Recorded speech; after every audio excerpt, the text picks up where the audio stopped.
your girl, Maddie Levine, back in action for MMA Island. And today we are talking all things a fight game as usual, but we have a very special guest. It is the man, Anthony Pettis. How you doing, Anthony? Where are you joining me from? I'm in Lakeland, Florida, from live from the actual host hotel of Showtime Fighting Championship 1. Actually, Anthony Pettis Fighting Championship 1. That's right. I heard about that. So technically it's not Showtime just yet, right? Just yet, no, we're still dealing with that. So just for the sake of everybody and we had to put this first show on, we just rocked with Anthony Pettis Fighting Championship. I mean, that has a nice ring to it too, you know? Yeah, no, for sure. I think Ariel was like APFC. I'm like, it actually sounds good. He's on to something there, I think. But are you unless Audemars comes out, you know, like you can't call it APFC. Yeah, exactly. So, but you must be getting so pumped. I mean, hours away, basically. Tell me what you're feeling. Like, is it almost like you're about to fight with something this big? It's a little bit different kind of nerves, you know. It's like more of like I don't want to just fans that are coming out. And the nerves. It's like, am I going to put on a show? Am I going to win my fight? This time it's like, you know, we got fans that are paying for tickets. We got people watching Fight Pass is getting behind this. There's a lot riding on it besides just, you know, winning or losing a fight. Right. And I'm curious, you know, this is a new venture for you. So what were you looking for in fighters when it started becoming time to build this fight card? Well, obviously, you know, my nickname's Showtime. We tried to rock with, you know, the Showtime Fighting Championship. So we're looking for that style of fights to put on, you know, guys that are on the up and coming, you know, flashy styles, you know, knockouts, the stuff that the fans want to see. So I partner with guys that in the industry that I respected, and I saw what they were doing with other organizations. So like I hired a matchmaker, Dean Tool. You know, I told him what I was looking for, told him the style of fights I want, and you know, I think he pulled it together pretty well.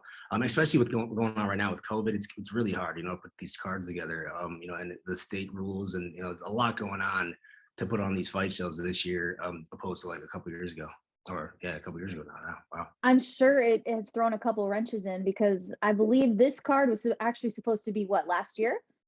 Yeah, we were supposed to be in October in Wisconsin, but with everything going on with the new, you know, COVID trend, and like Wisconsin put in some new laws and everything got shut down, so we had to push it back a little bit. And we're kind of at the mercy of that, so it's kind of getting frustrated with that. We got to sign the UFC Fight Pass deal, which allows me to, you know, put these shows on pretty much wherever we are allowed to, pretty much. So before people start tuning into Fight Pass, which is Friday night, yep, tomorrow Friday night. Compared to other shows, you know, LFA, Bellator, UFC, where does Anthony Showtime Pettis fit into that equation? How are you going to stand out compared to those shows? Yeah, I'm attacking like the kind of the same audience, you know, if you will, of LFA or them kind of shows that are the feeder programs to the bigger organizations. You know, we're looking for the young talent that are up and coming guys, obviously the exciting fighting styles. So I think that's where I think the people are going to see, like, I mean, the people tune in to watch the fights. You know, there's not much you can do besides put on great fights, and that's what we're really focusing on, styles and the athletes that we're signing. And what has been the response to these up and coming fighters, these young fighters, when they get the call from Anthony Pettis and they're like, okay, how's the response been? It's amazing, honestly. Like, cause I know when I was up and coming, when I fought for, you know, my first title was like in a Harley Davidson dealership in Wisconsin. They cleared out all the motorcycles, packed in with seats, and I was fighting in like corner bars. They were smoking while we were fighting in local sports bars. But now to see the level of like where this local scene is going to, with, like you said, the LFAs, the CFFCs, like all them other organizations that are doing a great job for giving these guys a stage before the big shows, before they get to that. So that's where I'm focusing in there. I think that's where we're looking for, you know, for our talent. I mean, coming from a person that has literally been in it since the beginning, you've watched this game evolve since the beginning. Do you like where it's going? Did you see it going anywhere else? No, most definitely. Yeah, I love where it's going. I think now that, you know, we're even like for the higher level fighters, there wasn't much options for us. You know, it was like a clear path. This is where you needed to go. How do you get there? We're all like fighting each other for scraps just to get to the same path. Or now there's other paths that these fighters can take, and now these other regional organizations, I'll call them, that are coming in, that are, you know, very well put together. The fans are there. I mean, there's actual, it makes it feel like the big show at the regional level. So I think, for right now is like one of the best times for a fighter. Even my little brother, moving him over from the UFC to Bellator, his rise in Bellator, to see what he did over there. There's just more opportunities for fighters right now. And with more opportunities, I feel like almost the stakes are a little higher. So for up and coming fighters, what advice would you give them that will help them stand out and be able to perform well on these big shows? I think the biggest thing is create your own brand. You can't follow anybody's footsteps. I think a lot of guys are trying to like do the Conor McGregor thing, or the GSP. And like there are guys that try to follow those leads. You kind of got to create your own thing that like stands out. Like myself, the Showtime brand. People know when I fight, they're gonna see flashy moves, and that's kind of like what people expect from me from my fighting style. That's what I trained. So it worked out well. Like I created my brand off of really who I am. I didn't have to like create this fake person, or like this thing that you have to be when you go to these fight shows. So I think the more natural you make it, the longer it lasts. And now you're seeing this other side of the fight game, right? What has been the biggest challenge of this new venture that you're doing that you might not have expected? Honestly, it's COVID. Like I said, we would have been going last year if COVID would have stopped that. So yeah, it's kind of hard to. We're kind of at the mercy of what's going on per state, and what arenas can do what. So yeah, it's kind of COVID would be the hardest thing we're dealing with right now. There's so many athletes right now. It's such a cool time in the sport to see how many athletes and the talent level of the athletes at this level. It's crazy to see, So it's like now Fight Pass is giving them the opportunity to let the world see them at that level and actually get a fan base. And for us, that's huge. Once you get your fan base, now you can actually eat and make this a real full-time job. So I'm hopefully adding to all these guys, to better do that. And they're all so hungry right now, especially going through 2020, not being able to fight, and they just want to make a name for themselves. How many fighters do you have on your roster so far? Like the management roster, or the fight card we're doing right now. The fight card, we have about 7 fights on the actual fight card. On my roster, I have about 52 guys that are all different levels. Yeah, no, when we started really with the ground up. So we had guys that had under 3 fights, as a professional, or wow. weren't even a pro yet. So we signed a lot of guys. Some of them made it, some of them didn't. But we got our first guy, Scotty Stockman's actually fighting the PFL Contender Series.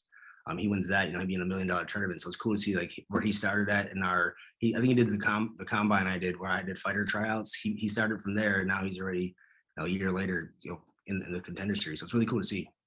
That's awesome. So, I mean, you're doing this, but you're also still fighting. I mean, it sounds like you never stop working.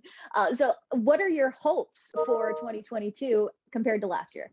Man, I didn't know what to expect last year in the PFL, honestly. I was coming over from a format of the UFC of we would fight, we'd take our time off, heal our injuries, and then call somebody out, get the next fight, have a camp. Sometimes have a quick short notice fight. That would be like the worst case scenario. But like the PFL format and the season is probably one of the hardest formats of fighting there is. Fighting every 8 weeks, no matter the fight. Like the first fight I went out there and I fought Clay Collard, I had a horrible performance. Like from the way the cage felt, like it was like I never fought on canvas I haven't fought on vinyl in a long time. I was used to fight on canvas. Every kick I threw, I was slipping, I was falling down. So it was like a lot of adjustments after that first fight, where I was like, all right, I only have 8 weeks to like change this fighting style up to make it work for this style of fighting, in this cage and this floor. So I worked on my boxing for the second half of the season. I had a great, close fight with the champ, Haush Manfio. I think I thought I won that fight, but obviously he got it. He got his $1 million. I'm no hater. Congrats to him. But for me, it's like I was right. I know how good I am and where I'm at. Seeing he's the champion and seeing how our fight went, I'm right there. I just got to make some small adjustments. I think the experience from last season is going to definitely help me out with this season. Yeah. Well, I look forward to watching you this season and seeing how you grow, because sometimes you just got to get your feet wet, and then now we can start working on the game. But yeah, there was a lot of pressure too. It's weird because even being a vet where I'm at and the fights that I fought in, there was a lot of pressure going to a new organization, and they were like expecting, I felt like it was like they're expecting that show to come out, and I put a lot of pressure on myself to fight that way. This time around, I'm like, that one's out of the system. Let's have this season to win and not to perform, if you will. Yeah. I mean, your style is a performance style. So Yeah. I can understand why you would want to come out blazing like that. But I got to give a huge shout out to your brother, Sergio, for his last performance. I got a front row seat to that bad boy and I was loving life. But it was a bit of a rough start. I think we can both agree on that. Oh yeah. But you put down a hefty amount of money on your brother. Do you only Yep. bet on your brother or do you like betting in general?